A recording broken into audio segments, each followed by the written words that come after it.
¿Qué tal? Muy buenas tardes, tengan todos ustedes. Nos da mucho gusto recibirlos una vez más en el Instituto Nacional de Estudios Históricos de las Revoluciones de México, en una sesión más del curso Movimientos Políticos y Sociales de México en el siglo XX.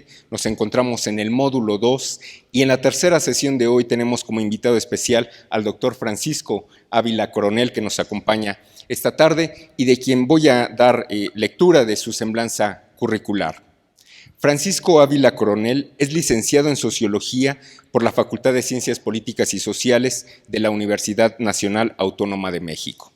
Asimismo, es maestro y doctor en Historia por la Facultad de Filosofía y Letras de la misma casa de estudios.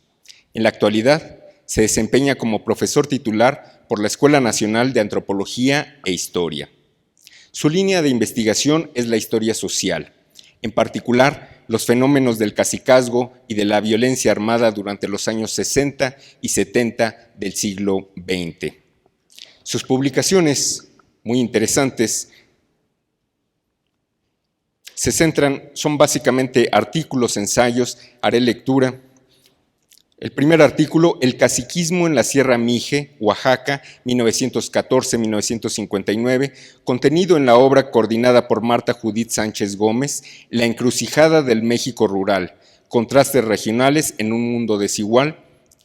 El artículo propiamente está contenido en el tomo 2, que se titula De autonomías, patrimonios y ciudadanías, etnia y género en el campo del siglo XXI.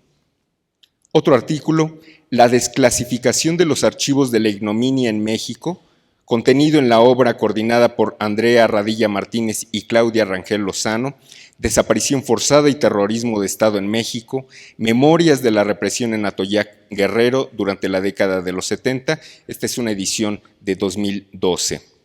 Otro texto, La Asociación Cívica Nacional Revolucionaria y el Partido de los Pobres, un marco histórico para comprender las guerrillas en México, un ensayo publicado en la obra coordinada por Claudia Rangel Lozano y Evangelina Sánchez, México en los 70, Guerra Sucia o Terrorismo de Estado, hacia una política de la memoria.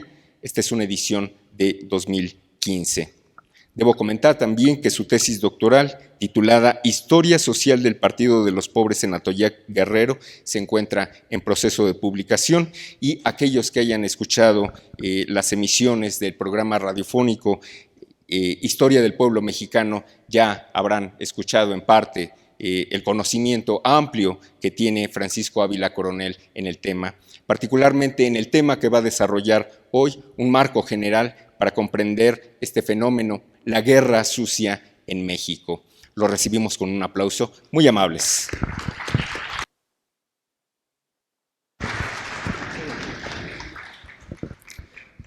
Hola, ¿qué tal? Buenas tardes. Primero que nada, quiero agradecer a Pedro Salmerón la invitación. Quiero reconocer al INER este giro muy importante que se está haciendo para darle un impulso a la historia reciente, a la historia del tiempo presente.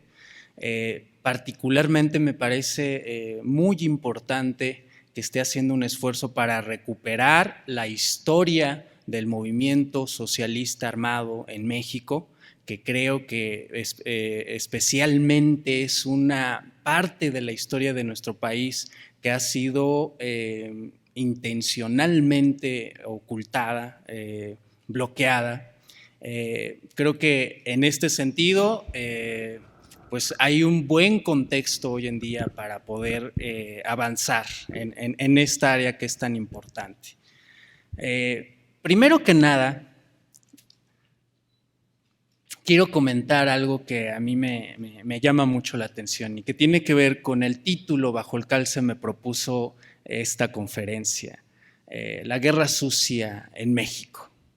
Cuando yo escuché esto, lo primero que pensé es, en este caso a Pedro, a los compañeros que están organizando este evento, es hacer una pequeña precisión sobre el concepto, guerra sucia. Quería hacer una acotación y me urgía hablar al respecto.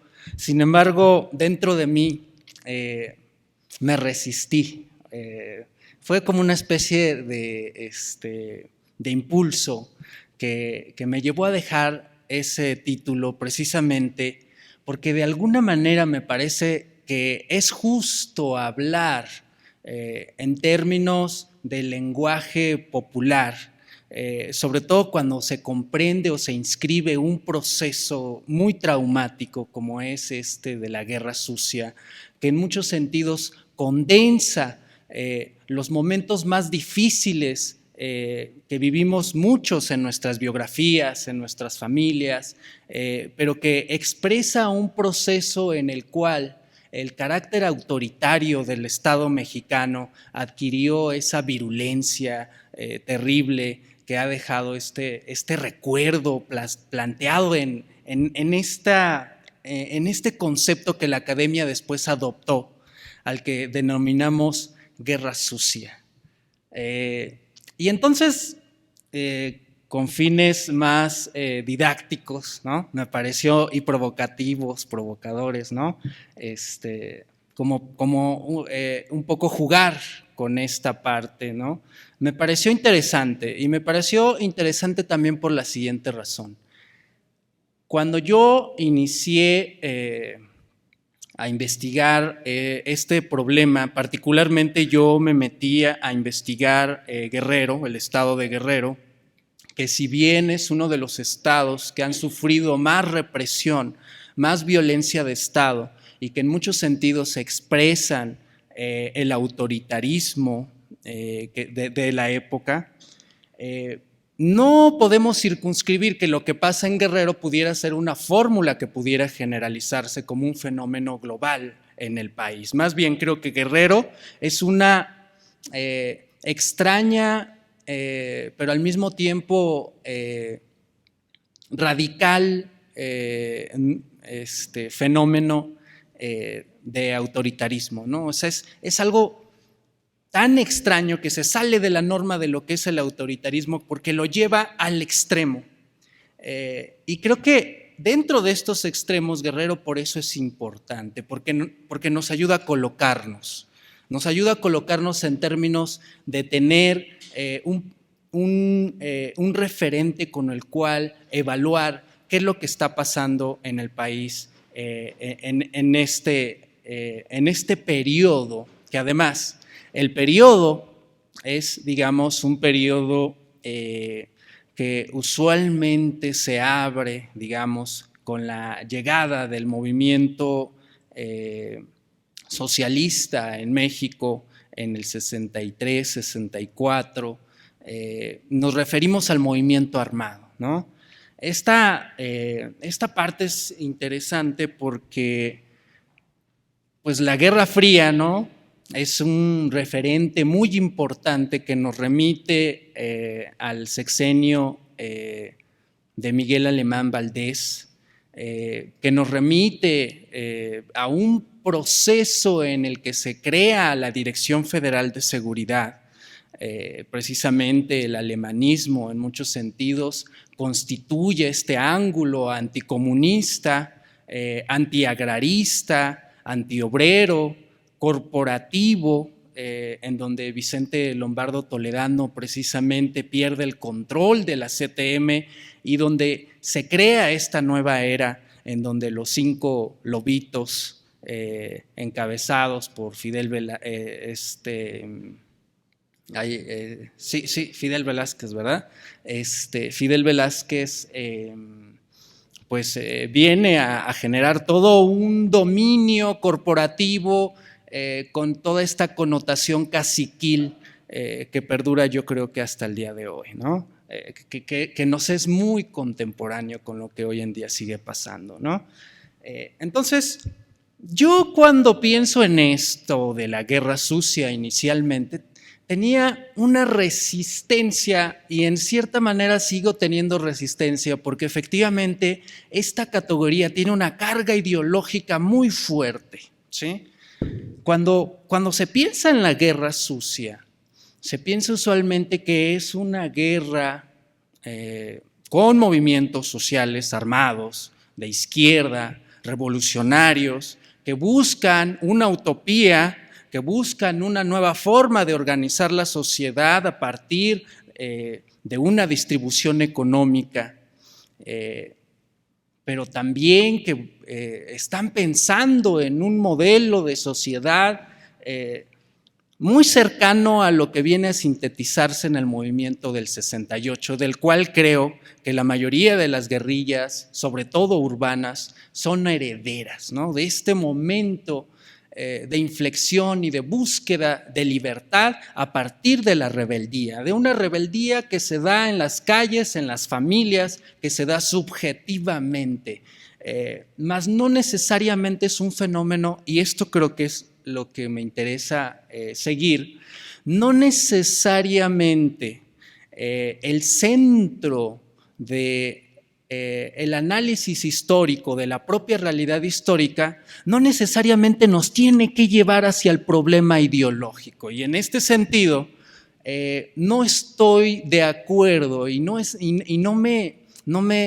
contentaba esta explicación que de alguna manera deduce que de la Guerra Fría nace la Guerra Sucia. Es decir, es una especie como de reacción o una especie de efecto de dominó en cadena que se reproduce en México a partir de toda una serie de contextos internacionales. Visto la historia desde esta manera, que creo que es algo fundamental, es decir, no estoy negando la importancia del peso de lo que tiene la Guerra Fría, pero llevado a una explicación macro, sin considerar una historia social que a ras del suelo logre incorporar como una visión de totalidad todos los demás elementos de la realidad, no solo el internacional o el político o el ideológico, sino en este caso el fenómeno de la cultura, del cual el movimiento del 68 y por lo tanto las utopías que resultan con este movimiento armado son fundamentales.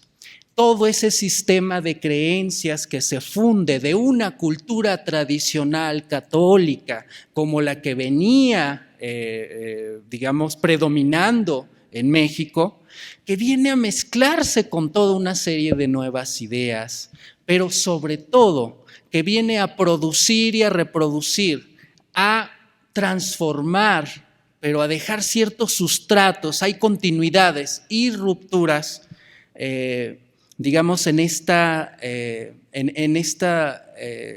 en estos movimientos sociales, ¿no? Hay continuidades y rupturas. Entonces, la Guerra Sucia, a mí me parecía también que tenía otra connotación ideológica fundamental. Cuando hablamos de Guerra Sucia, lo primero que me venía a la mente, y creo que era lo más recurrente, son todas estas denuncias de desaparición forzada.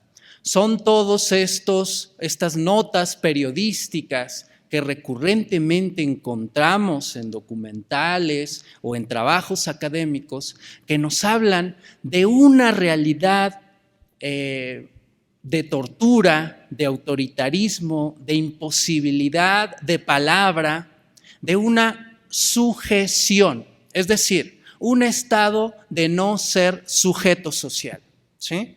Es decir, la Guerra Sucia, llevado como esa extrapolación de lo que significa este concepto en términos populares, yo lo interpreto, al menos yo lo veo así, lo interpreto como una victimización de quienes en ningún momento se plantearon ser víctimas. Y entonces, en ese punto, me parecía importante precisamente hacer una reflexión que pudiera darle un sentido o un cauce a lo que sucede actualmente y a lo que ha sucedido en muchos momentos de la historia de México. Esto es que el sistema político mexicano desde los años 50 y desde los años 60 no es considerado un sistema autoritario en extremo, ¿no? Es decir, no se considera una dictadura. A pesar de que existen muchas características que tienen que ver con el no respeto al Estado constitucional, a las leyes, al no existir un Estado de derecho en muchos sentidos. Si uno, por ejemplo, piensa en el México rural de los años 50 y 60, no puede olvidar, ¿no? O sea, no podemos ignorar que es el México del caciquismo y que es este México caciquil en donde se concentra el poder a raíz de la reforma agraria, que genera una espiral de violencia que tiene que ver con toda una depuración política en todas las regiones y en todos los niveles de la sociedad. Y que además, pues recordando esta película de la ley de Herodes, ¿no?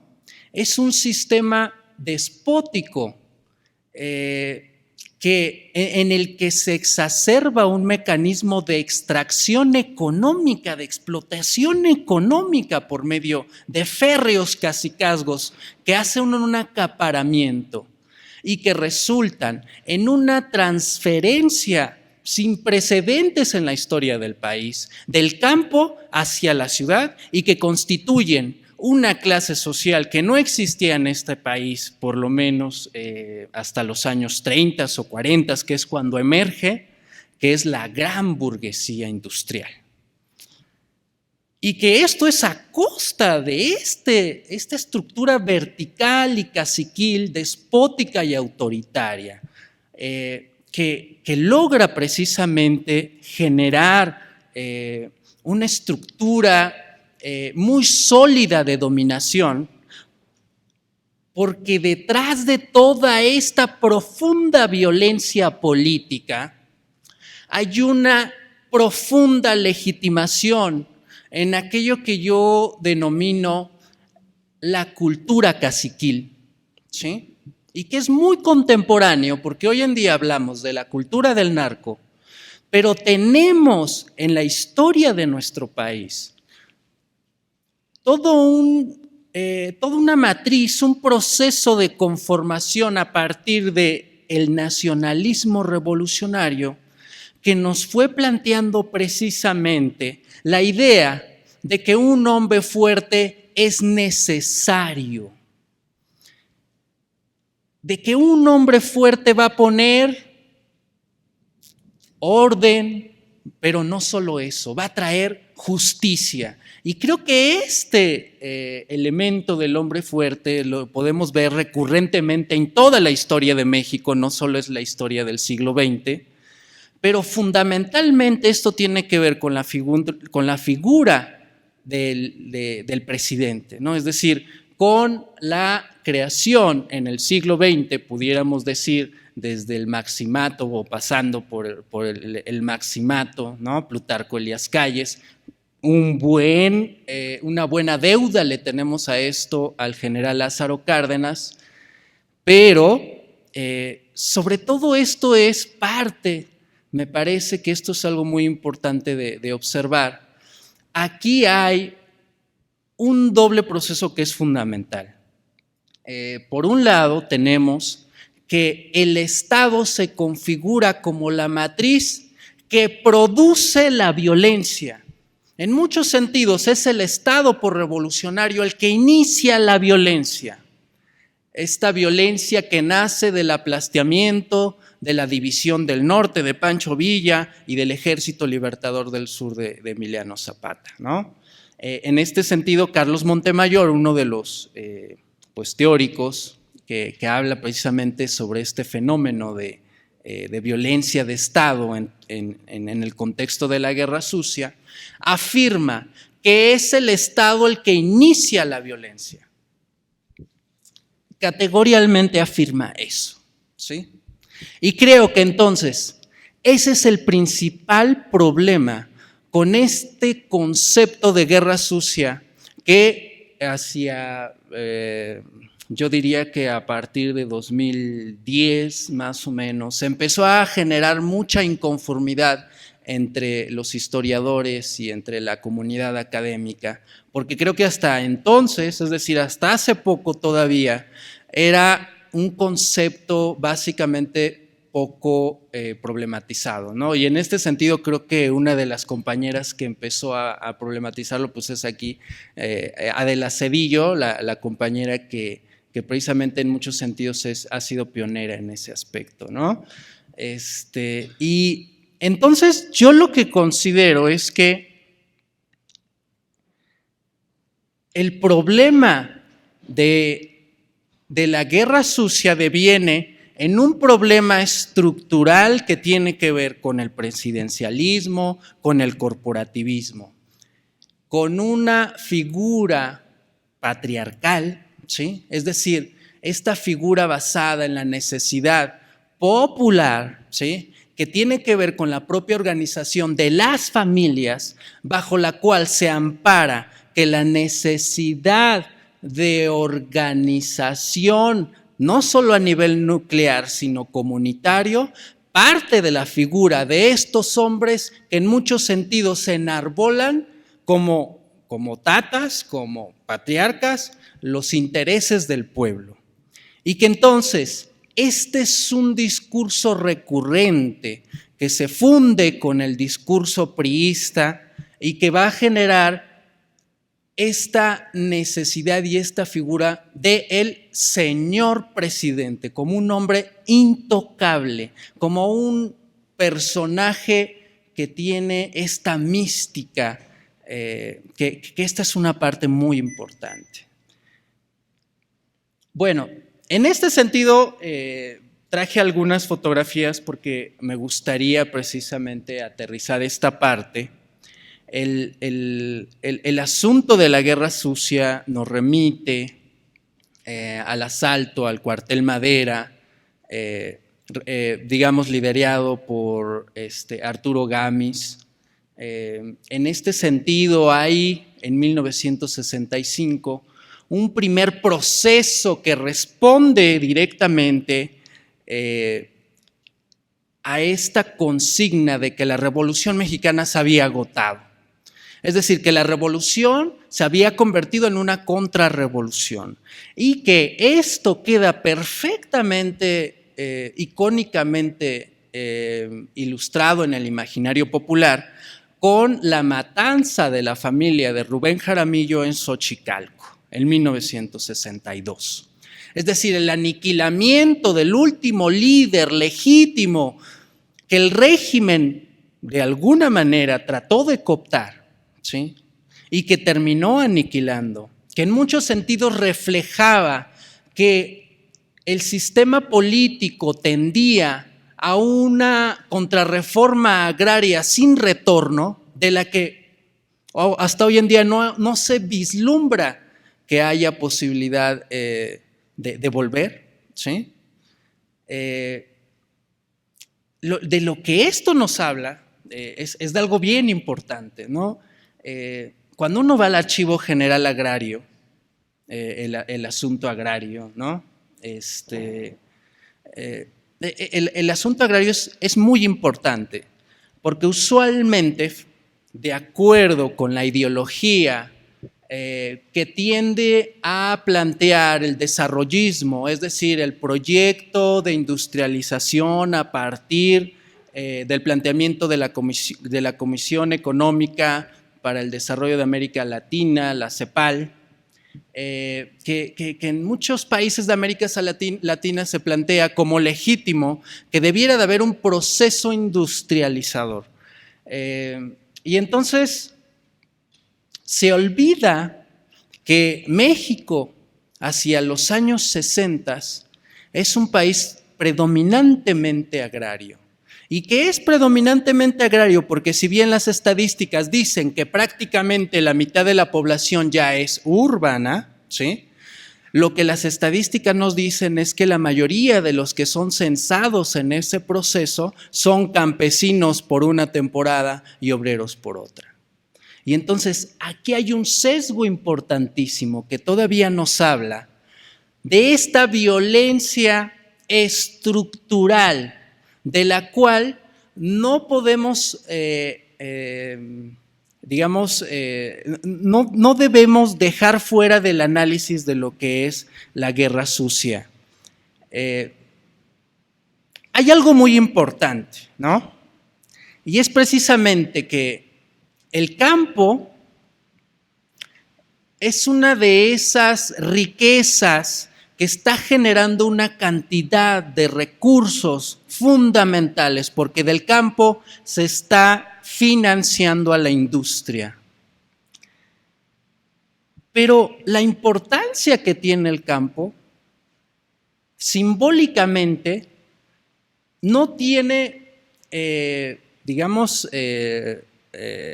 una posición importante a partir de estos dos eventos, ¿no? La muerte de Rubén Jaramillo, el asalto al cuartel Madera.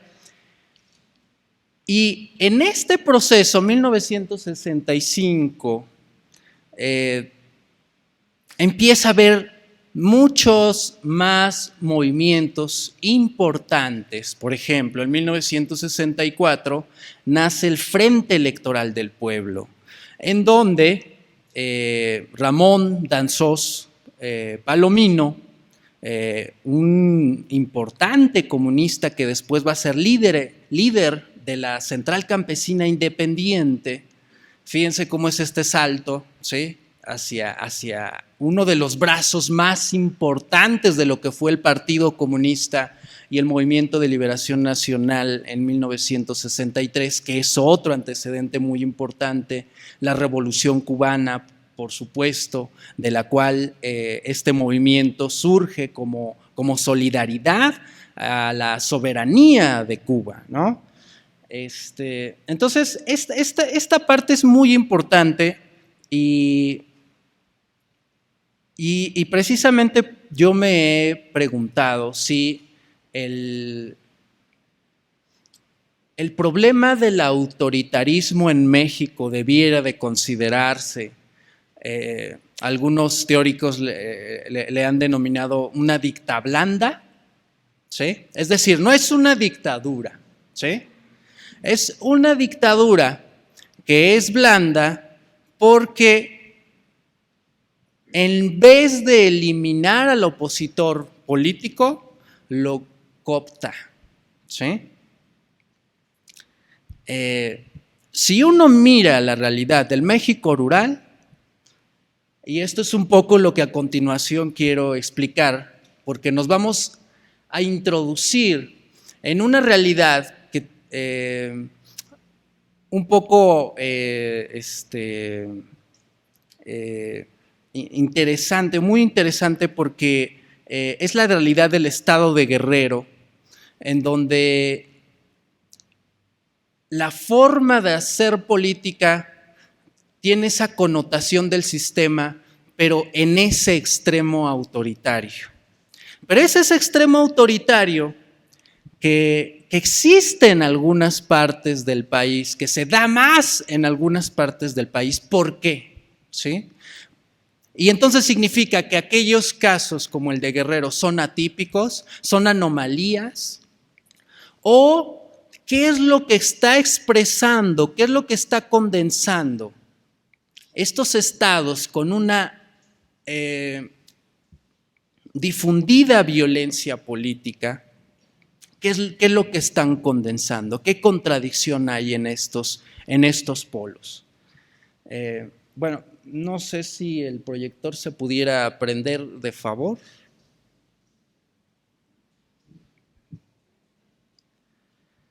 Bueno, entonces,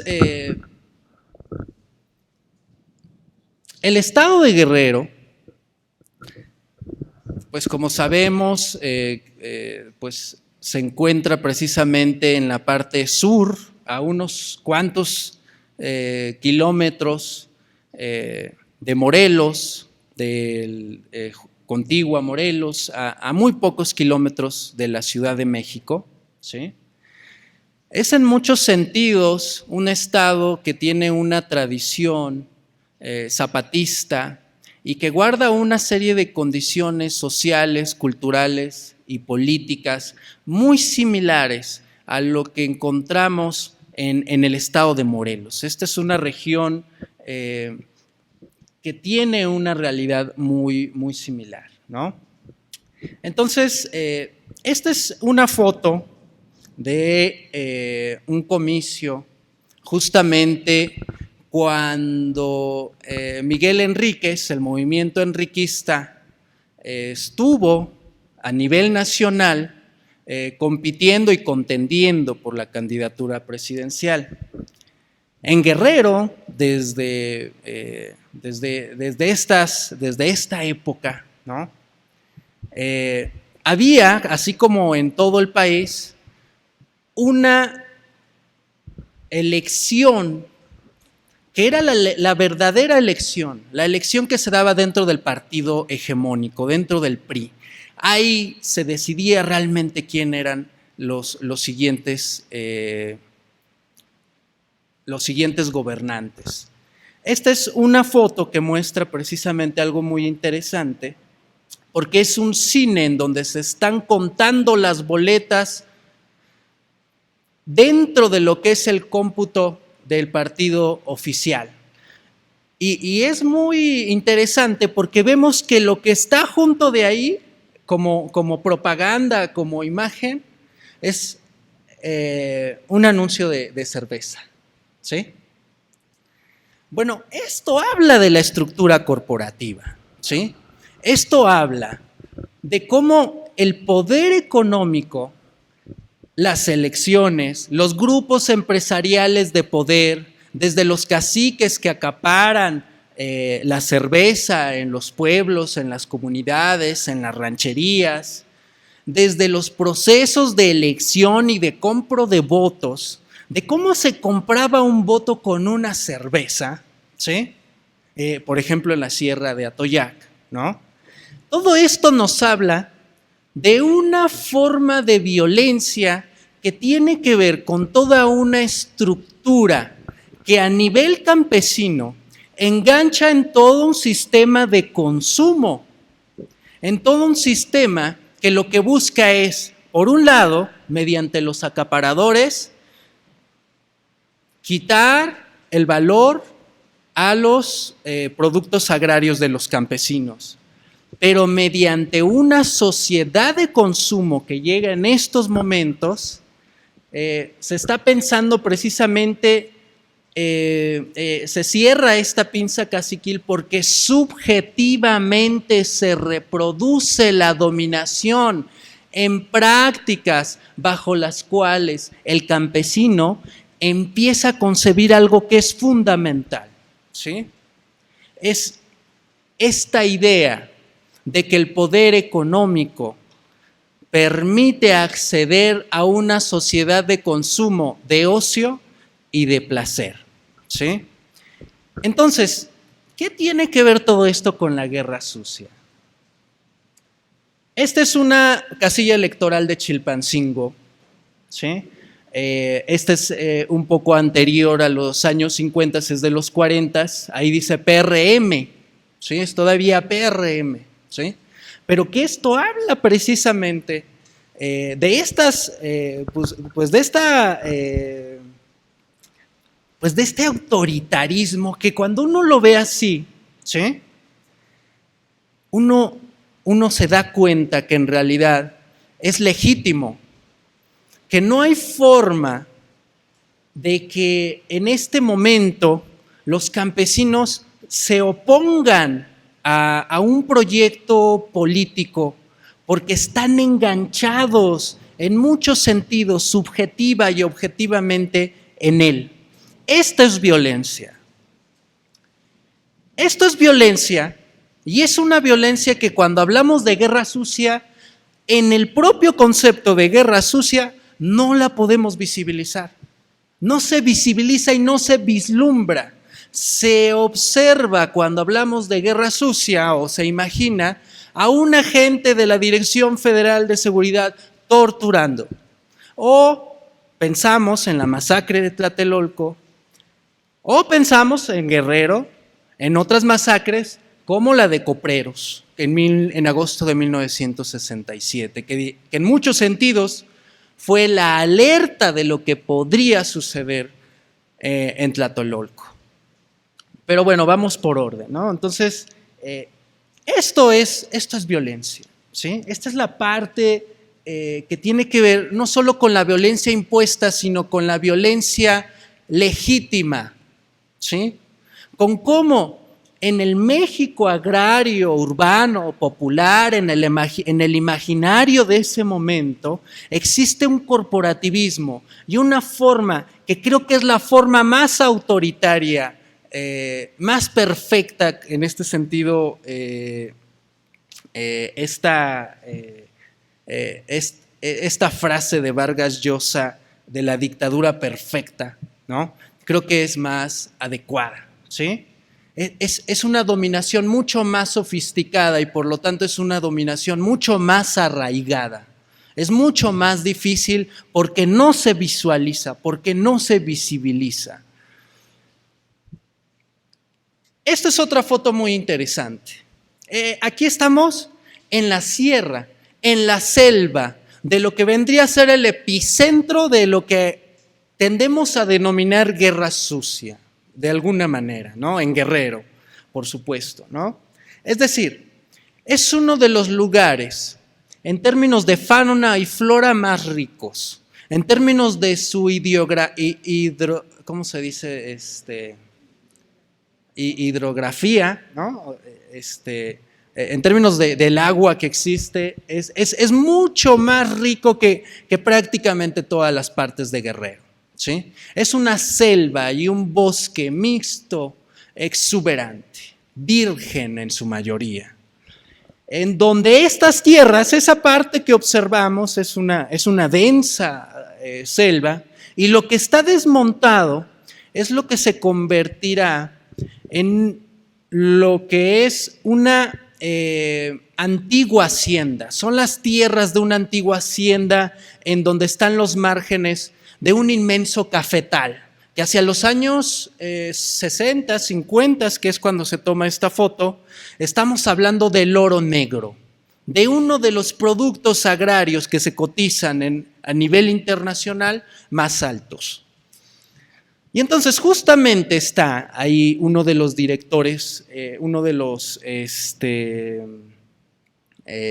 ingenieros del departamento agrario, y todos esos señores que están ahí son campesinos, pero tienen un estatus muy particular y muy tradicional, que tiene que ver con las defensas rurales herederas del cardenismo, esas defensas rurales que desaparecieron, ¿sí?, pero que se reprodujeron como estructura tradicional, es decir, una especie de agregado al sistema de cargos comunitario campesino, en donde se vuelve ser reservista, que no es otra cosa más que en otras comunidades lo equivalente a un topil, ¿no? Por ejemplo, en las comunidades indígenas se les llama topil, con la diferencia de que estos están armados. En la mayoría de las comunidades indígenas el topil lleva un garrote, ¿sí? Pero esto tiene otra connotación. Estos son reservistas, muchos de ellos fueron agraristas y lucharon armadamente en contra de los caciques. Lo paradójico es que ellos están ahí con ese ingeniero porque uno de los líderes más emblemáticos del movimiento agrarista, Pablo Cabañas, uno de los familiares, tíos lejanos de quien sería el guerrillero Lucio Cabañas, se volvió cacique y se apropió de esas tierras. Entonces, lo que se está disputando ahí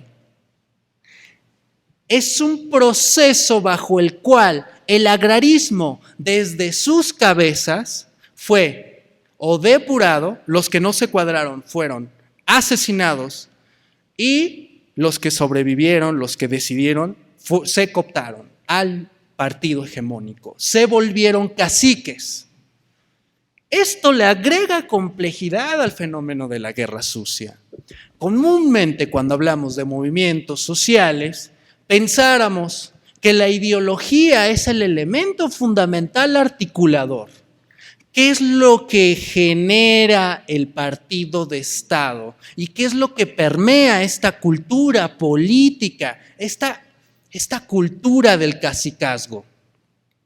¿Cómo logra neutralizar a la ideología o a lo poco de ideología que pudiera haber en algunos movimientos? El pragmatismo, ¿sí?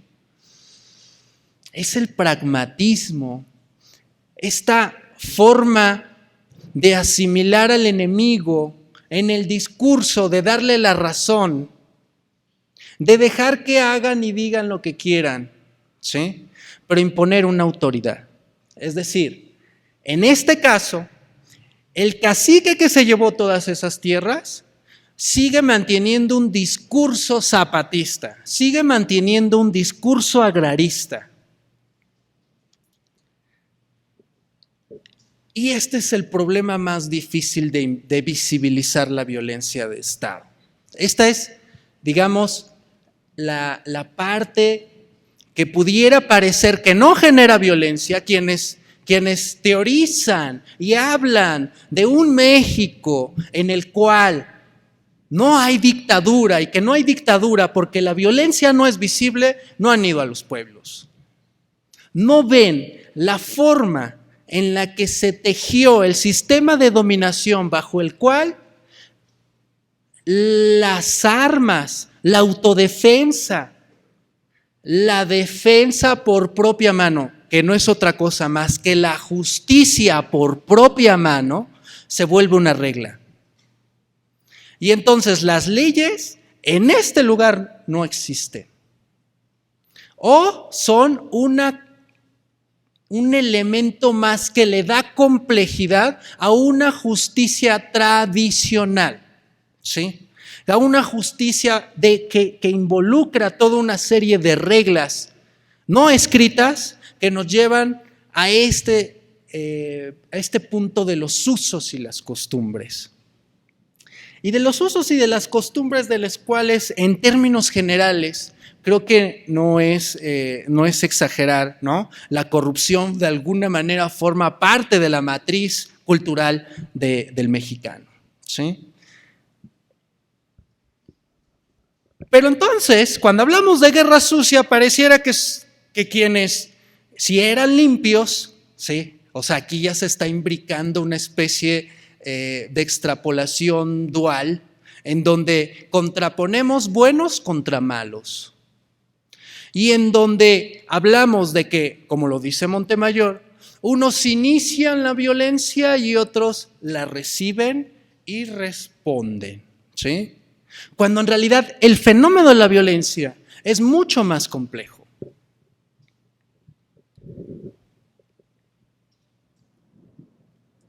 Bueno, esta es una mirada a los campesinos del ejido de Cacalutla que están siendo despojados. Este es un pleito que empezó en los años 40.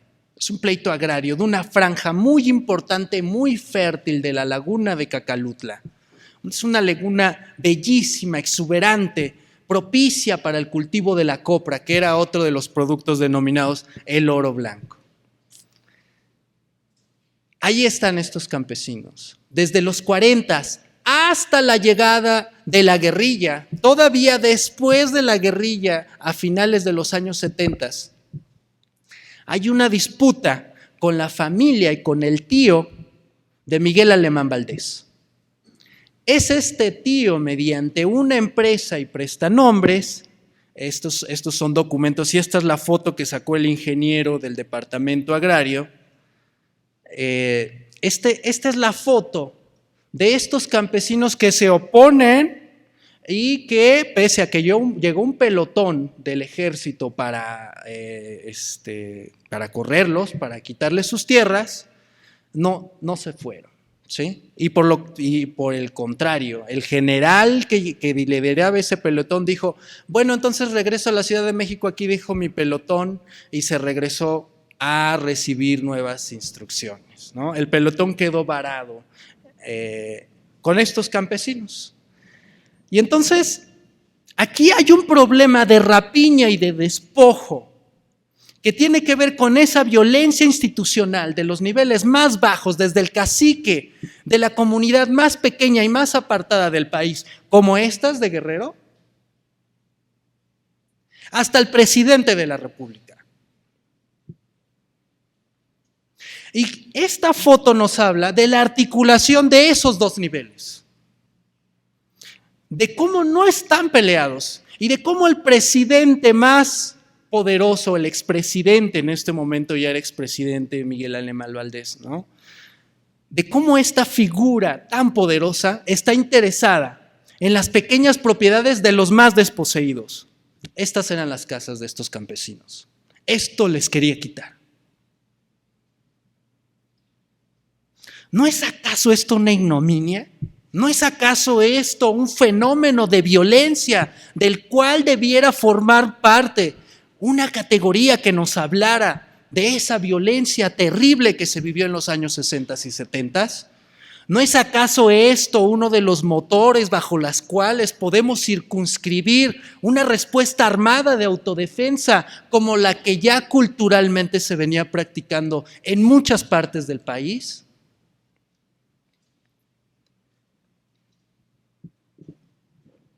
Luego viene lo otro. Viene esta idea, y esta es una herencia de la cultura caciquil, de que en la medida en que se construyan caminos, en la medida en que se urbanice al país, en la medida en que el modelo de vida urbano se difunda como modelo de bienestar, esta es una carretera en 1954, construida en esa exuberante sierra, en esa apartada sierra de la que nadie se acordaría. Esa sierra de tan difícil acceso que nos habla de muchos otros lugares del país, en muchas otras partes de México, que comparte con México esa misma realidad bajo la cual una serie de cacicazgos, en este caso son Talamontes, Melchor Ortega, un tipo también muy cercano al alemanismo, plantean como modelo de legitimación la construcción de carreteras, porque esto permitiría precisamente que los cafeticultores, que los pequeños agricultores dejaran de usar mulas o caballos para transportar sus mercancías, y entonces llega un nuevo progreso. Esta asociación cultural entre el progreso industrial y el modelo urbano llega a las comunidades con toda su violencia, con todo lo que significa este proceso de despojo, con la destrucción de los bosques. ¿No es eso una guerra sucia? ¿No es esa la tendencia en la que sigue sumido este país? Quizás el mundo. Y entonces, ¿de qué nos habla esta violencia? ¿Hacia dónde vamos? ¿A dónde nos puede llevar esta categoría? ¿Sí? En muchos sentidos, lo que se puede observar es que de alguna manera estoy tejiendo y estoy tratando de organizar cómo es que surge la insurgencia armada. En muchos sentidos, como esto responde a una historia generacional, pero como en muchos niveles también existe una tensión que tiene que ver con cómo en una misma familia, por ejemplo, como los Cabañas, esta foto es de Bertoldo Cabañas. Don Bertoldo Cabañas, que es hijo de Pedro Cabañas, el que se apropió de las tierras que les dije anteriormente, ¿sí?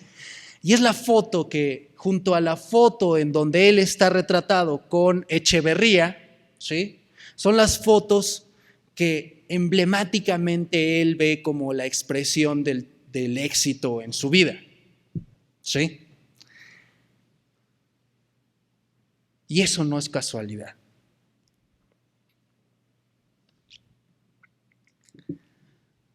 Bueno, entonces, hablábamos de los movimientos sociales, hablábamos del 68, hablábamos de la educación. Falta mencionar a Otón Salazar, el movimiento revolucionario del magisterio a finales de los años 50, el movimiento ferrocarrilero, el movimiento médico, el movimiento de telegrafistas, de telefonistas, y por lo menos de unas 750 huelgas que por cada uno de estos años, en los años 60, 700, 600, huelgas que en distintos puntos de la República se iban dando, ¿no? Y entonces, ¿qué es lo que está pasando? ¿Sí? ¿Por qué la educación? ¿Por qué los estudiantes? ¿Por qué los maestros? ¿Qué tiene que ver esto con la guerra sucia? ¿Qué tiene que ver esto con la violencia? ¿Por qué a ellos? Esto es muy importante. Esta es una foto rural. Está fechada en el 66. Es una foto en donde aparece Serafín Núñez, el hombre más alto, el que sigue Lucio Cabañas. Por ahí hay otros profesores que vienen a conformar la célula del Partido Comunista Mexicano en Atoyac, Guerrero, en esta apartadísimo municipio. Vienen a aparecer aquí una célula del PCM. No quiere decir que fueran los primeros comunistas en esa zona.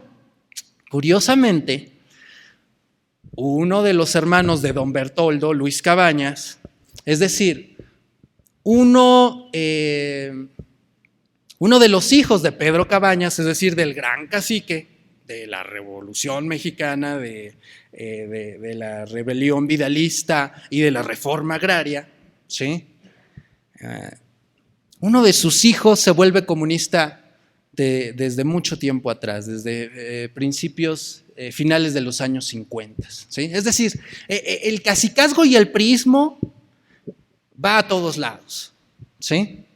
Eso es algo bien interesante. Pero curiosamente este maestro, en muchos sentidos, se enemista con su tío comunista, o con su tío comunista, ¿sí? Mejor dicho. Y esto es porque precisamente, y esto es algo que le agrega complejidad al proceso de la guerra sucia, ¿sí?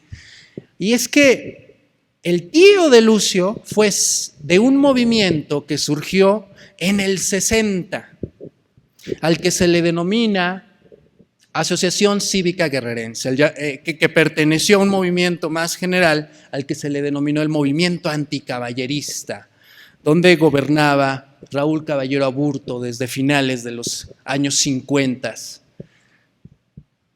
Y entonces este señor Caballero Aburto vino a exacerbar como una especie de Díaz Ordaz temprano, ¿sí? Vino a exacerbar una mentalidad militar. Este tipo es un militar, que fue una pieza importante en reprimir al movimiento enriquista.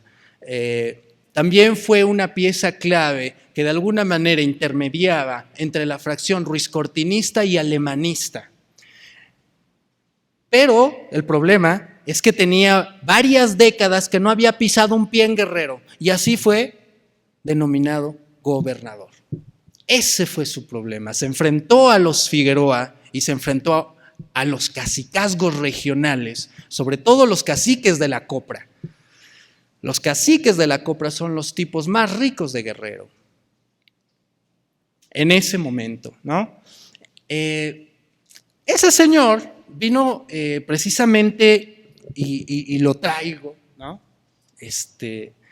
Porque este señor cooptó a Luis Cabañas, ¿sí? Este señor cooptó al tío de Lucio Cabañas, lo cooptó y lo agregó a su gobierno. Es más, lo impuso. Pero ¿cómo da vueltas la política, ¿no? Es muy complicada, da muchas vueltas.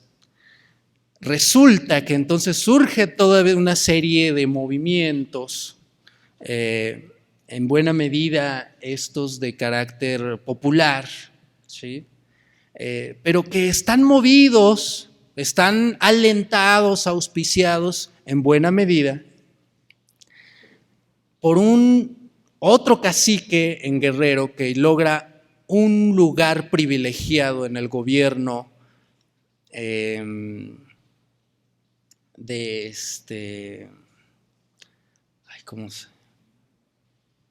antes de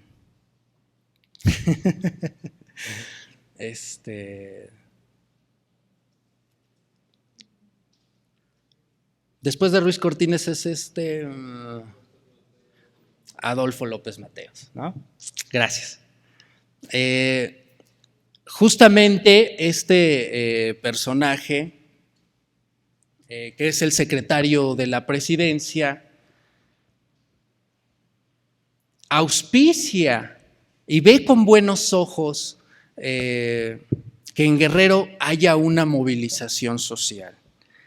Y entonces, en este sentido, Genaro Vázquez, hijo de un priista y quien tenía cierta afiliación, cierta pertenencia al PRI, aquí hay una cuestión muy interesante, ¿no? En un principio, y esto es en un principio, recibe apoyo y ayuda de Donato Miranda Fonseca, que es el secretario de la presidencia.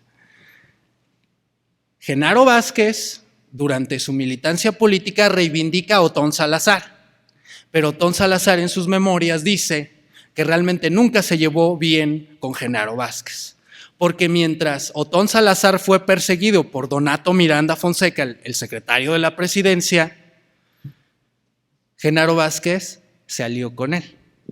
Y entonces, aquí hay una ruptura de origen y de principio de lo que vendría siendo un movimiento comunista que viene a pertenecer de alguna manera, es una escisión del partido hegemónico en muchos niveles. Muchos políticos se van a la Asociación Cívica Guerrerense para derrocar a Caballero Aburto y para sacar un hueso.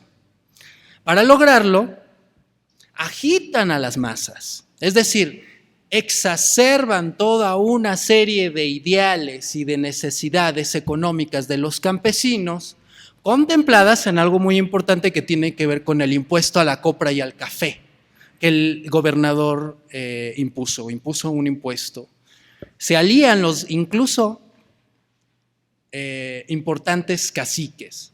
Uno de ellos es Luis Cabañas, quien salta del bando de Caballero Aburto y se pasa del lado cívico. Es muy particular, ¿sí? Cuando hablamos entonces de estos movimientos sociales, en el caso particular de Genaro Vázquez en distintos momentos, sobre todo a raíz de las matanzas, como resultado de esta movilización, que fue una movilización que empezó a desbordarse y a salirse del control de los propios, de algunos de los políticos. Fue empezada a ver, se convirtió propiamente en un movimiento social, ¿sí? Aunque parte de una ruptura del partido de Estado. Creo que esa es la forma más adecuada de decirlo, ¿sí?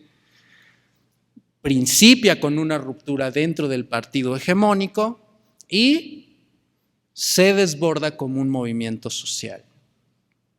Pero entonces, en este movimiento social hay una gran diversidad de actores bajo los cuales no podemos pensar que haya buenos o malos, ¿sí? Y entonces, en este nivel, el concepto de la guerra sucia ya se nos desvaneció, pero desde hace un buen rato, ¿sí? Ya perdió cualquier capacidad explicativa, analítica. Y entonces, aquí se ha discutido precisamente el problema de qué es lo que está pasando aquí. Entonces, ¿cómo debió llamarse esta conferencia? ¿Cómo le debimos titular? ¿Sí? Ay, otra vez, de favor, creo que ya es que no moví mucho tiempo el mouse. Bueno, creo que una de las categorías, conceptos, no hay un solo concepto, pero al menos a mí me gustaría pensar y trabajar en dos. Uno tiene que ver propiamente con el proceso de contrainsurgencia. en donde denotamos y centramos que el problema no es la víctima, sino el problema es un proceso de respuesta y de organización colectiva bajo la cual se empieza a construir un poder alternativo al Estado y que empieza a restar hegemonía, pero sobre todo legitimidad, que pone y cuestiona profundamente la legitimidad del Estado y del partido hegemónico, del gobierno, de los gobernantes, que los exhibe y que visibiliza esa violencia que antes no se notaba o no se notaba tanto, que parecía normal. Entonces, ese es un primer concepto. El otro tiene que ver con la violencia de Estado. Me gusta más violencia de Estado y no entrar a la discusión de si es un sistema político autoritario o no, por la siguiente razón. Cuando hablamos de un sistema político, a mí me parece que nos estamos inscribiendo en una matriz epistémica basada en el estructural funcionalismo. Es decir, que en torno de la estructura, el sistema, se desdibuja al sujeto. Y entonces a mí lo que me interesa es construir una historia social, es decir, centrar el foco de atención no en las instituciones, sino en los sujetos incluso que están ahí cotidianamente, andando y construyendo, generando. Y entonces me parece que la discusión del sistema político cae en ese problema de la historia que tiende a ser oficial,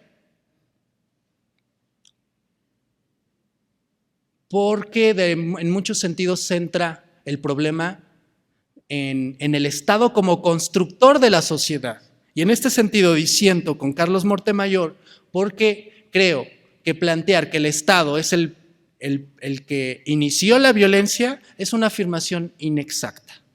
Inexacta porque en muchos sentidos es la sociedad en su conjunto, somos todos como sujetos sociales quienes producimos y reproducimos la violencia. Y por lo tanto, la guerra sucia no es un asunto de alguien que vino a reprimirnos. La guerra sucia es el problema entonces de cómo producimos y reproducimos la violencia estatal.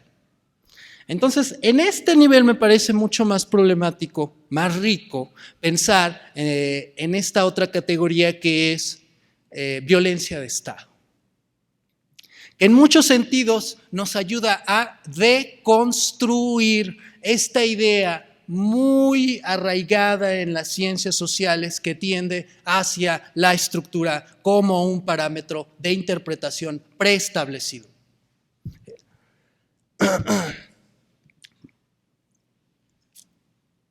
Bueno, entonces, en este nivel, por eso me parece importante mostrar a los sujetos, a sus contradicciones, a estos juegos, a estos sentidos, en cómo los sujetos precisamente experimentan, incluso dentro de sí mismos, esta posibilidad de transformación, de cambio, pero también de reproducción. Es decir, si no entendemos que los sujetos no están guiados por una idea unívoca, por una especie de tipo ideal o etiqueta que dice guerrillero es ser esto, luchador social es esto, Genaro Vázquez es sagrado, Lucio Cabañas es de bronce, ¿no? Si no nos quitamos ese velo ideológico que nos impide ver la realidad con su profundidad, no vamos a poder visibilizar un primer fenómeno fundamental que tiene mucho que ver con la guerra sucia, que tiene que ver mucho con la violencia de Estado. Y este fenómeno consiste en el problema de cómo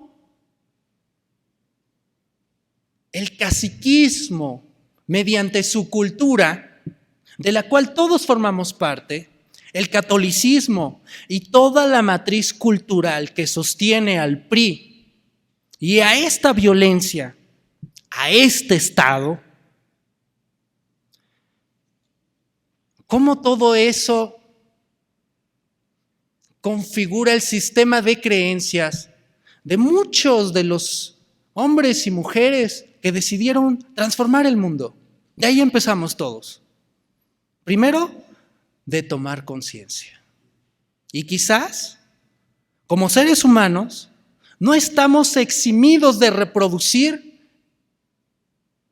y de caer en muchas de estas prácticas que esta violencia social, política, estructural, reproducimos porque somos sujetos, porque nosotros son nuestras en muchos sentidos. Tener conciencia de eso es un primer elemento analítico que a mí me parece que se ha dejado en segundo punto, que se ha dejado en segundo lado, que se ha postrado como un efecto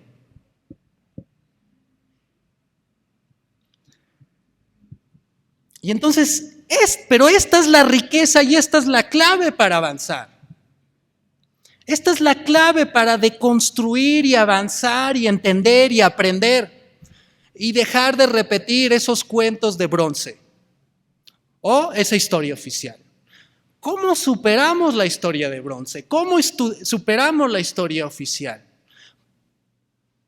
Tiene que ver con cómo nos cuestionamos centrándonos en el sujeto. Y entonces, hablar de sujeto no es hablar del líder. Sin embargo, con fines, para comprender, ¿no?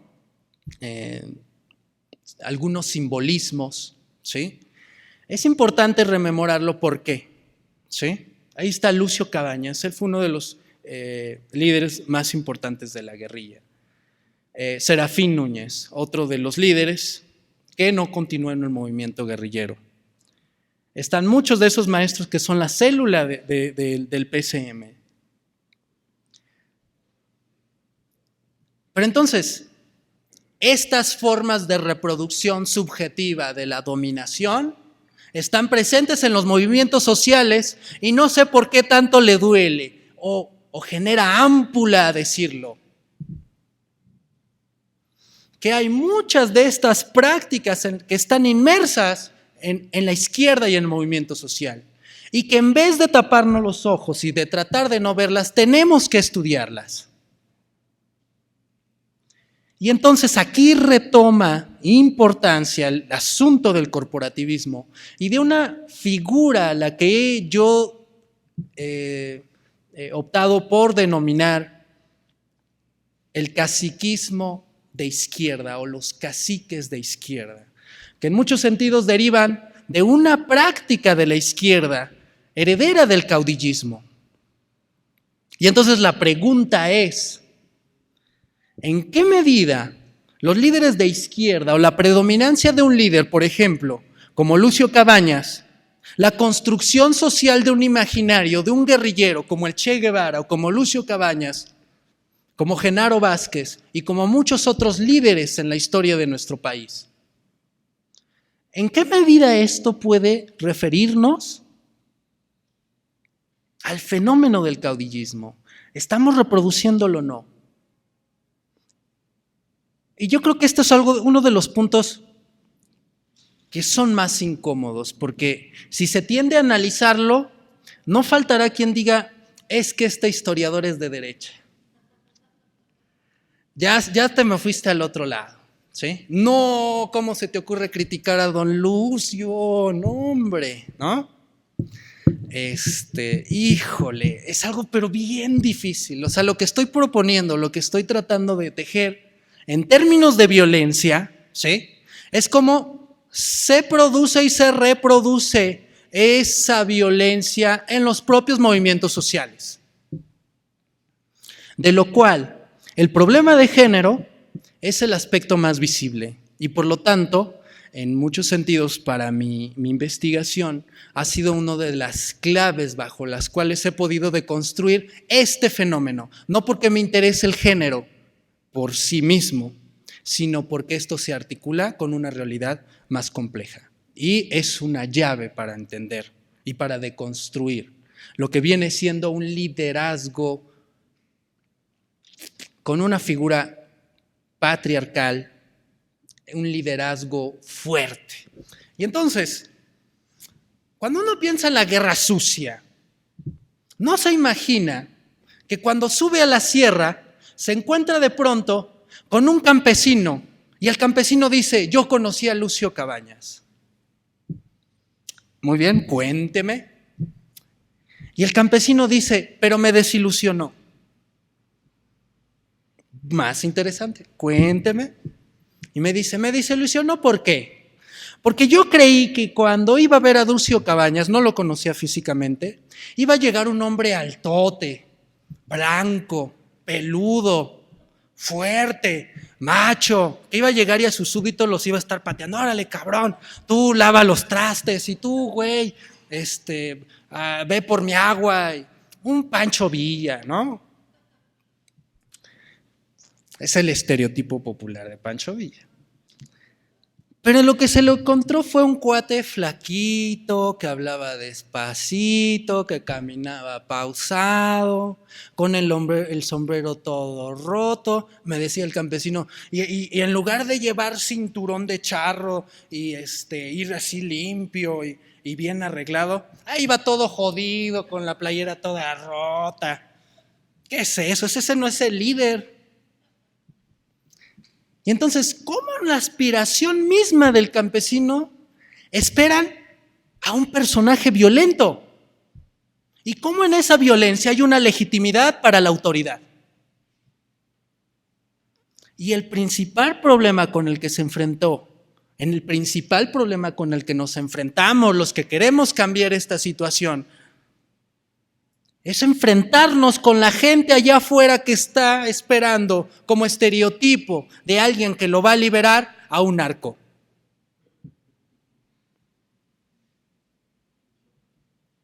Pero si seguimos pensando la historia como esa historia de bronce, jamás vamos a entender qué pasa. Ese es el problema. Ese es el problema con la... Bueno, como se darán cuenta, es un problema de historia social, es una mirada muy particular sobre lo que para mí significa la guerra sucia. O cómo yo juego con esto, ¿no? Por eso decidí dejarlo, porque todo el tiempo me la iba a pasar repitiendo ese concepto. A ver, un segundo. Bueno, no sé... creo que ya voy a tener que terminar. Está lloviendo, ¿verdad? Como para dar... hay muchas cosas bonitas, ¿no? Miren, entonces, voy a tratar de cerrar brevemente. Creo que el problema central ya más o menos lo tengo planteado. En otra sesión creo que me podrían invitar y les podría hablar ya propiamente de la historia del Partido de los Pobres, aunque si eso quieren, pues estuve en algunos programas en la historia del pueblo mexicano y ahí quizás se pueda tener una referencia más amplia sobre lo que fue el movimiento de Lucio Cabañas. Pero a mí lo que me importaba era plantear este problema, ¿sí? Este es un problema muy importante para la nación y que creo que mucho el debate, y es muy importante, nos puede referir a la Guerra Fría, nos puede remitir al PRI, al autoritarismo, al 68, nos puede remitir al 71, nos puede remitir a los halcones, a la Brigada Blanca. En muchos sentidos aquí, quizás alguien esperaría que yo hubiera hablado y hubiera hecho un resumen de todo eso. Sin embargo, lo que me interesa es generar un problema, es abrir el pensamiento. Y entonces, desde esta perspectiva,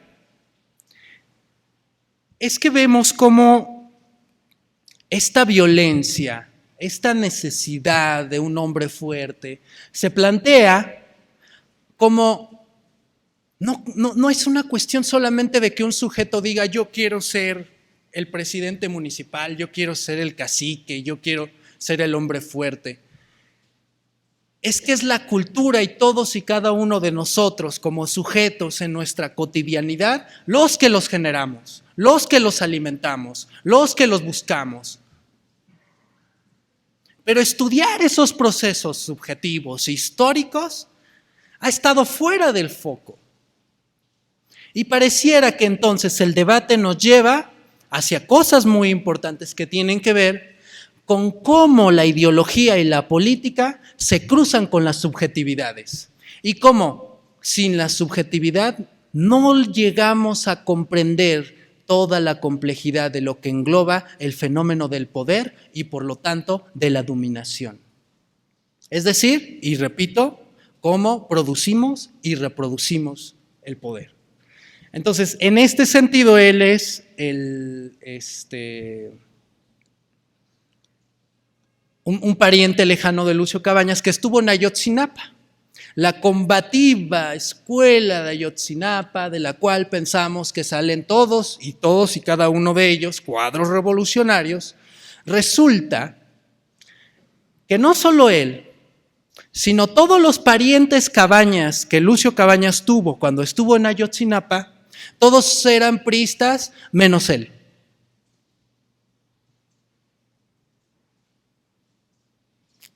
Y llegó a ser el presidente municipal en una interesante reforma que creo que es muy importante, que incluso se le dedicara que hubiera un estudioso y que nos hablara de ese capítulo de la historia que tiene que ver con un intento de reforma o de una especie de democratización del PRI. En 1966, del que era el presidente del PRI,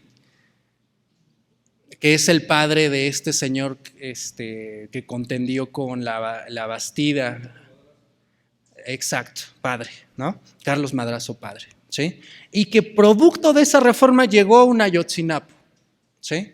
Que precisamente se acuerpó en el PRI, pero al que odiaban los caciques. Entonces aquí hay una sobreposición de cacicazgos.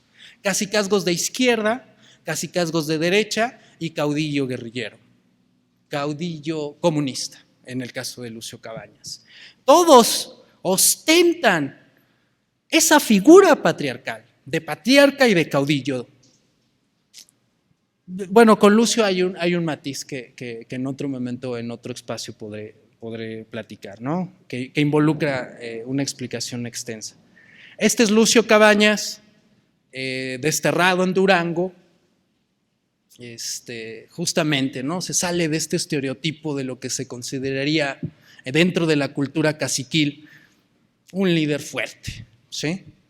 Sin embargo, creo que la interesante de la experiencia es cómo este líder, aparentemente que no es fuerte, logró articular el movimiento armado de 1967 a 1974, que logró sostenerse pese a todo el poder del Estado, ¿sí? Durante todo ese tiempo. Y que logró articular un movimiento de masas. Es decir, cuando hablamos de guerra sucia, lo que no entendemos es que se trata de un proceso insurreccional. Y que al menos en distintas partes del país me parece muy interesante, por ejemplo, que ahorita que nos compartiera Adela, ¿no? El caso de Chihuahua, ¿no? Quizás si ella tiene ganas de platicarnos, ¿no? Esta particularidad del fenómeno y del problema de cómo efectivamente la Liga, pese a que se diga que es un movimiento sin base social, en el caso del norte de México, particularmente Chihuahua, logró articular un movimiento y un apoyo popular importante, ¿sí? Y lo mismo que otros movimientos que tuvieron base. Pienso, por ejemplo, en los lacandones, que también tenían una base estudiantil y de profesores muy importante. Bueno, esta es la plaza cívica de Atoyac. ¿Por qué los estudiantes ¿Por qué ellos son el epicentro de la violencia? ¿Por qué los maestros? ¿Por qué un maestro pacífico que habla pausado, que ningún campesino consideraría como un hombre de armas? ¿Por qué él sufre lo que se consideraría como la emblemática matanza del 18 de mayo de 1967 en esta pequeña plaza? Este pequeño lugar va a ser el epicentro de lo que viene siendo la guerrilla rural más importante del país. Es esta plaza de lo alto, ¿no? Y entonces aquí nos encontramos que efectivamente empieza a haber una respuesta generalizada de apoyo al movimiento de Lucio Cabañas por una demanda estudiantil, porque en un contexto de depredación agraria, como la que está haciendo el propio Miguel Alemán, sus familiares, en estos lugares más apartados, ¿sí? En un lugar donde los talamontes están acabando con la naturaleza, pero sobre todo con la base, digamos, ecológica, que mantiene a los cafetos porque necesitan sombra, porque los árboles generan agua, la base económica y natural, esa se la están acabando estos talamontes. Pero también en una sociedad profundamente patriarcal que produce y reproduce y legitima y ama la dominación en muchos sentidos. Una sociedad en donde robarse una muchacha era normal. Si me gustaba fulana, le decía, oye, ¿quieres conmigo? Y me decía, vete al diablo. Y decía, por presumida me la voy a raptar. Le hablaba con mi compadre, con mi comadre, con mi primo. Entre 2 o 3 nos la llevábamos.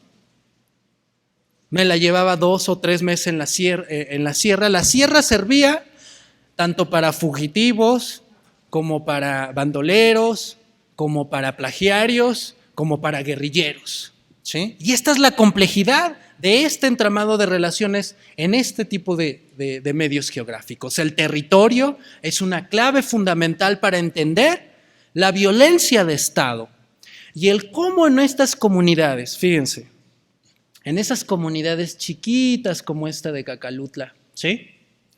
No había iglesia, no había escuela, ¿sí? Eran comunidades tan abandonadas y tan apartadas que incluso el cristianismo era entendido de una manera muy particular. Por ejemplo, había campesinos que como no tenían un referente, no iban a iglesia, pero eran católicos, de alguna manera tuvieron un referente porque iban a la iglesia 2 o 3 veces por año. Les decían, mira hijo, si no puedes ir a la iglesia, y de hecho no vas a ir, aunque quisieras, no te voy a dejar, menos a las hijas, ¿sí? No importa. Dios está representado en mí. Y entonces, si quieres confesarte, siéntate y dime tus pecados. ¿Sí? Es un autoritarismo, es una forma de creencias, es una forma de vida que se tiene que deconstruir para entender este fenómeno de cómo se reproduce la violencia de género, la violencia que tiene que ver. Este es un estado en donde por la herencia de la tierra, recordemos que los ejidos son inalienables, inembargables, la tierra es imprescriptible, ¿sí? Pero en los hechos, desde que iniciaron los ejidos en los años 40 en esta región y en muchas otras del país, en los hechos se vendía la tierra, se comercializaba como propiedad privada. ¿Y por medio de qué? Por medio de un comisariado ejidal, corporativizado por el PRI, que a su misma vez estaba afiliada a la Central Campesina, Confederación Nacional Campesina, a su vez al PRI, y que de esta manera generó todo un mercadeo de tierras en el cual en la cúspide estaban los caciques, quienes por medio de esta legitimidad que le daban los propios campesinos al vender su tierra, generaban el mecanismo por el cual podían legalmente despojarlos, es decir, por medio de acuerdos en el propio comisariado ejidal, legalizar ese despojo. Entonces, eso es muy importante. ¿Por qué? Porque como lo dice, esta es una palabra muy recurrente, ¿no?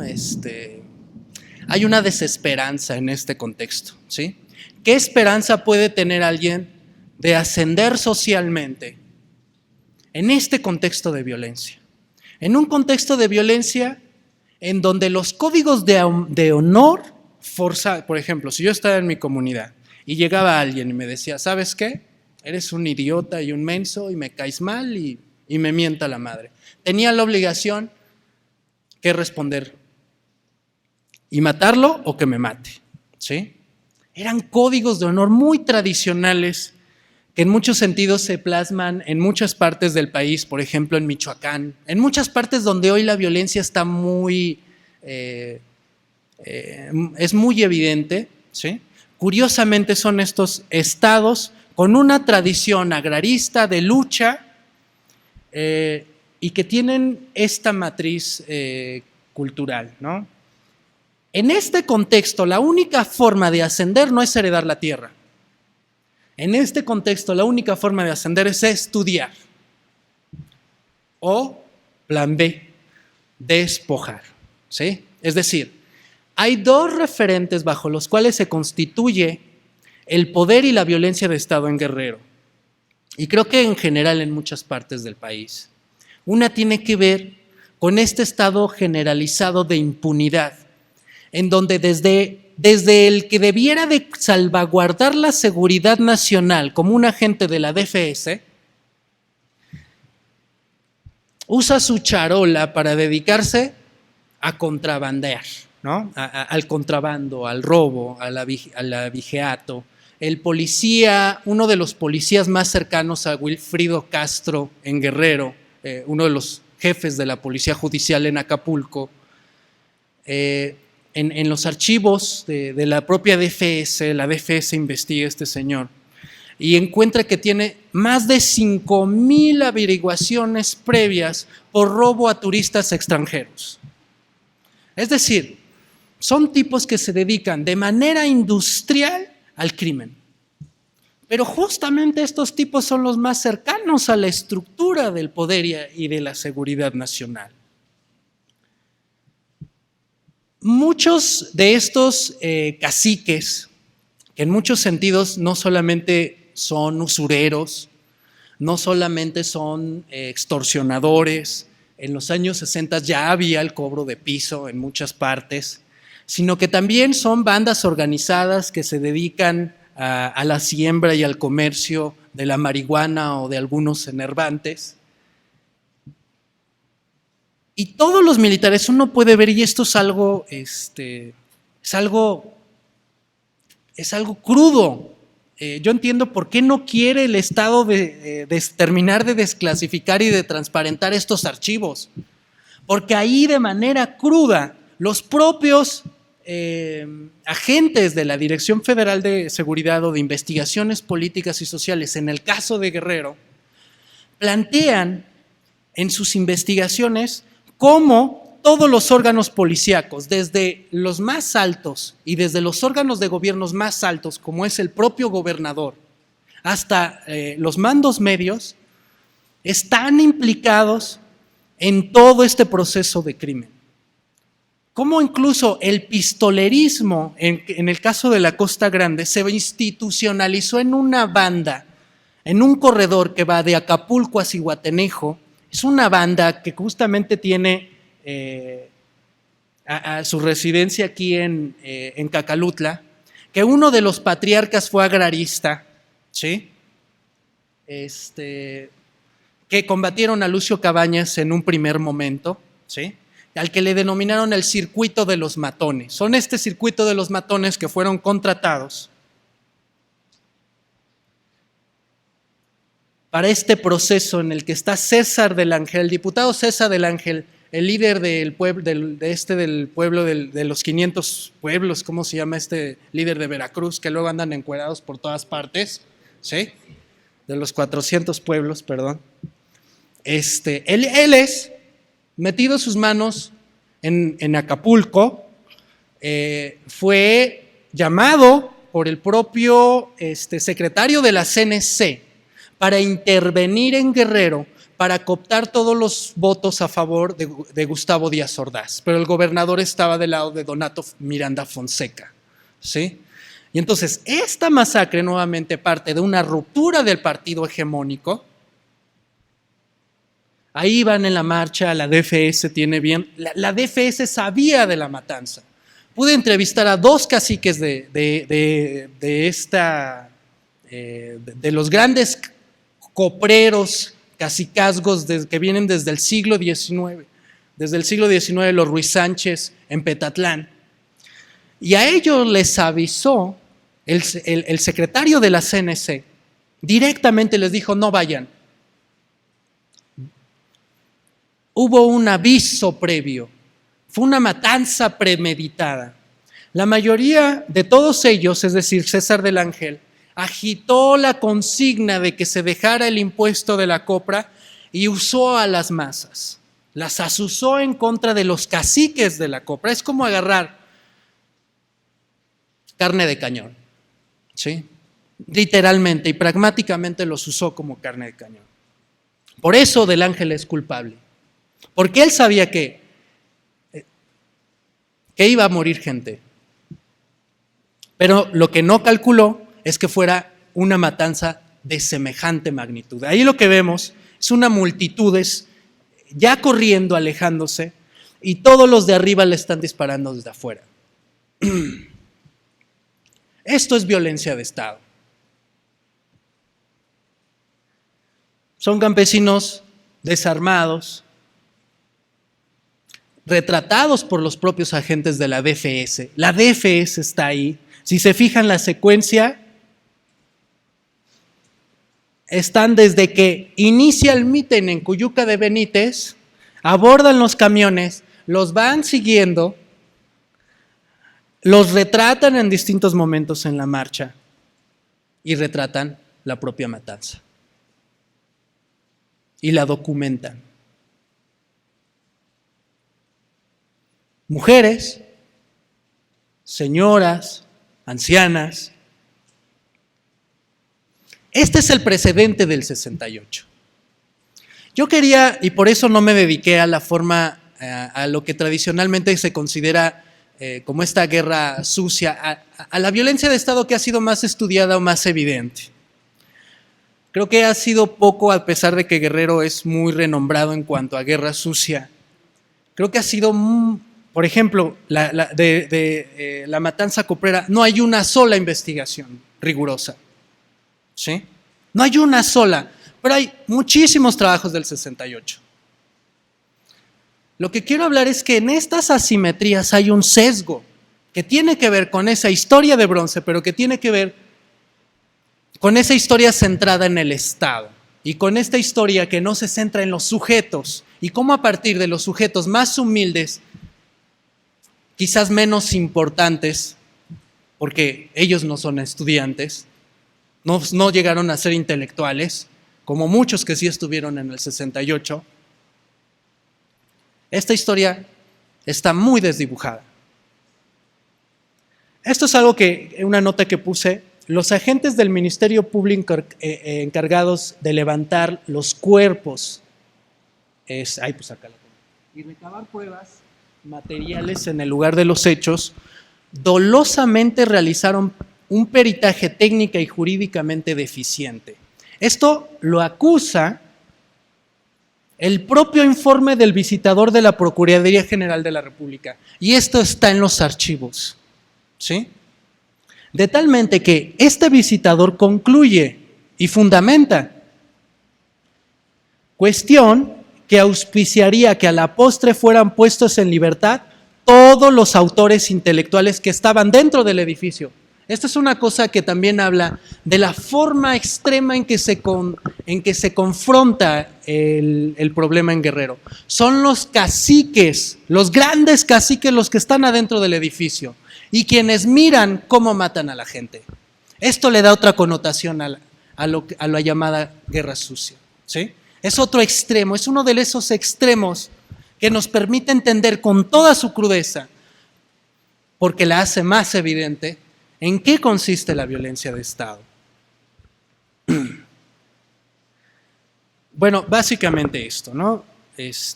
Bueno, luego viene uno de los desaparecidos, que es este peligroso futbolista jovencito, menor de edad, que es el primer desaparecido político entre 1969 y 1970 de la Juventud Comunista, ¿sí? Uno de los estudiantes de Lucio. Y bueno, pues ya solamente les presentaré rápidamente algunas fotos, ¿no?, de operativos militares en la Sierra de Guerrero, del tipo de interrogatorios. Es un agente de la DFS, ahí está otro agente, un mando militar, haciendo conjuntamente esto que fue parte del Plan Telaraña, un operativo contrainsurgente en Guerrero. Bueno, pues parece que están en un día de campo, ¿sí?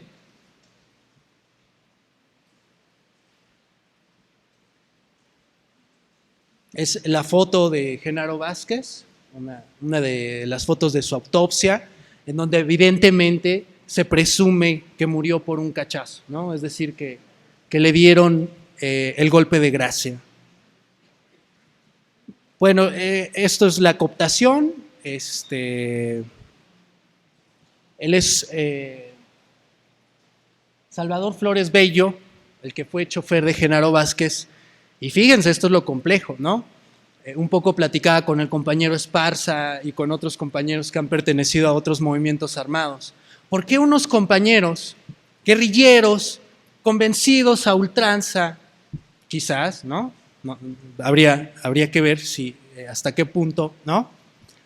Se convirtieron después, el caso de Salvador Bello, es que después se convirtió en uno de los hombres incondicionales, parte de estos grupos que le llamaron los arrepentidos, que se convirtió en un grupo político al servicio de Rubén Figueroa, quien fue liberado después de que Lucio Cabañas lo secuestrara.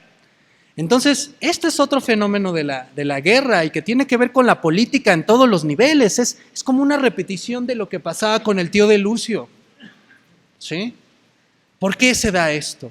Es simplemente una pregunta que quiero plantear. Y bueno, pues todas estas son las fotos de campesinos. Todos ellos no tenían absolutamente nada que ver con la primera emboscada que realizó el Partido de los Pobres. Y todos ellos fueron cruelmente torturados, desaparecidos por meses. Algunos nunca aparecieron. Aquí está la compañera Eneida, que está especializada y que está por escribir un libro sobre el quemado.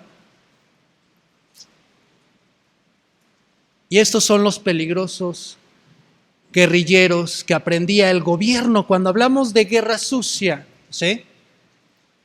Cuando hablamos de las cárceles, cuando Lucio decía que las cárceles estaban llenas de inocentes, ¿habrá tenido algún motivo para pensarlo? Todos estos son los peligrosos delincuentes guerrilleros que nada tuvieron que ver con la guerrilla, que fueron cruelmente torturados. Hay toda una realidad muy compleja. Mientras todos ellos eran torturados por meses, los militares ocuparon el quemado y establecieron ahí un cuartel, ¿sí? Incluso hubo un fenómeno que es un fenómeno interesantísimo que habla de esta subjetividad y cómo se produce y reproduce la dominación y la violencia. Hubo mujeres, algunas esposas, hermanas, hijas, ¿sí?, que en esa ocupación tanto estaba el militar afuera de su casa, o sea, literalmente había un militar que se quedó por meses afuera de su casa cuidándolos, es decir, custodiándolos, como una especie de cárcel en su propia casa.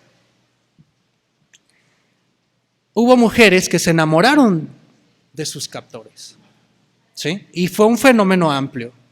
Suena increíble, pero esto vino a generar un elemento más de lo que tiene que ver con el proceso contrainsurgente, en donde los militares, mediante el sistema de parentescos, es decir, ser parte de las familias del enemigo, generan toda una serie de divisiones y generan toda una serie de desconfianzas que, sobre todo en 1974, generó una red, no solamente por torturas, por coerción, sino que generó una red de delatores, muy importante, que fue importante para reprimir a la guerrilla. Es decir, estamos hablando de la destrucción del tejido social. Aunque ese tejido social por sí mismo ya implicaba relaciones de violencia, de dominación muy fuertes, ¿sí? Este rompimiento del tejido es en muchos sentidos el parteaguas para la violencia que hoy vivimos. Despojo agrario, todas estas violencias familiares que quedan como trauma y que se reproducen. Hubo algunos de estos señores, no del Quemado, de otros lados, que entrevistamos en Atoyac, que decía que su papá, después de la represión, le daban toques eléctricos en la cabeza, en todo el cuerpo, pero sobre todo en la cabeza se ensañaron, y lo hicieron sistemáticamente. Al señor después con el tiempo se le generó un tumor, pero sobre todo el señor generó una especie de, no sé cuál sea el problema psicológico, psiquiátrico, el señor empezó a tener alucinaciones y todos los días se levantaba alucinando, amenazando a su propia familia con una pistola para que se sentaran, y él marchaba como soldado de un lado a otro. Y estos problemas son esa afectación psicosocial que permanece en la región y de la cual no podemos eximir todas las violencias que actualmente estamos viviendo, particularmente en la Costa Grande, particularmente en Acapulco, particularmente en Atoyac, particularmente en Coyuca, en toda esta región que fue no solamente ocupada durante el periodo de la guerrilla, sino que una vez que terminó el plan Atoyac, llegó el plan Tecpan, que fue una ocupación generalizada y un exterminio generalizado para los narcos, con los mismos métodos con los que se trabajó con la guerrilla. Yo creo que en este aspecto Adela ha adelantado mucho, sobre todo en el caso de Chihuahua, y bueno, pues sería muy interesante, ¿no? Quizás que nos comentara algo, aunque creo que ya no hay mucho tiempo. Bueno, ya me excedí, perdón. Yo la verdad que cuando vine aquí dije que nada más iba a hablar 40 minutos y no pensé que fuera a hablar más, pero pues hubiera sido bueno que alguien me pasara un papelito. Muchas gracias.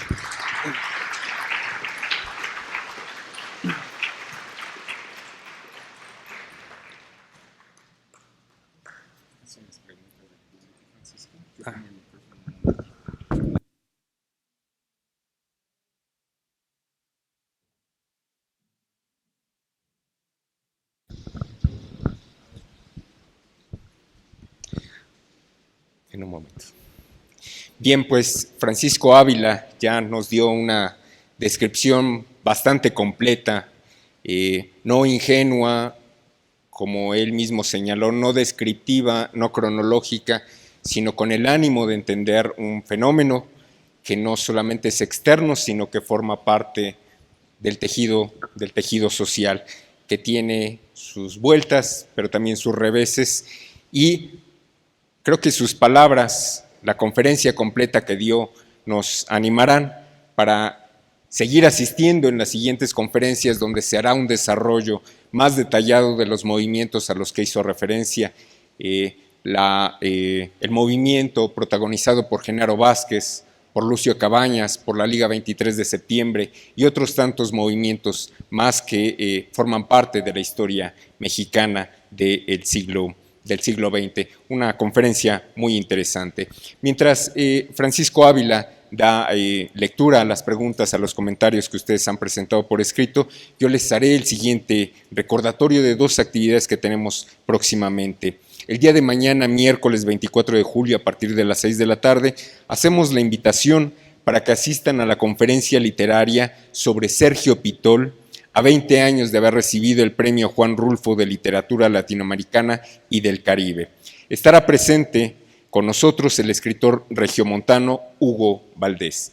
Si les gusta la literatura, si tienen afición por Sergio Pitol, los esperamos el día de mañana, miércoles 24 de julio a las 6 de la tarde. Para las personas que están aquí presentes, el jueves 25 de julio daremos continuidad a este curso de movimientos políticos y sociales.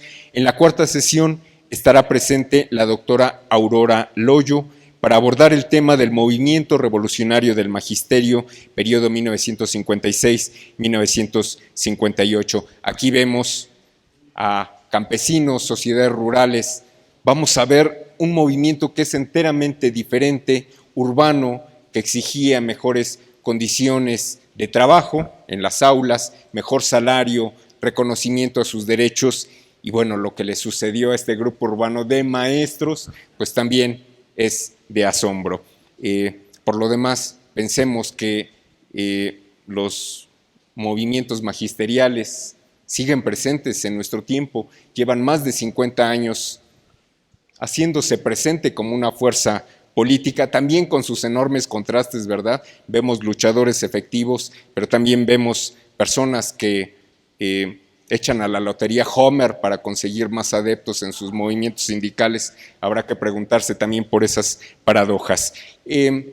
Síganos en Twitter, en Facebook, en Instagram, en nuestras redes sociales. Estoy cierto que siempre encontrarán algún material que sea de su interés, algún material que los pueda ayudar a mirar de forma diferente, interesante, problemática el pasado. Bien, devuelvo la voz al doctor Francisco Ávila Coronel. Gracias por su atención.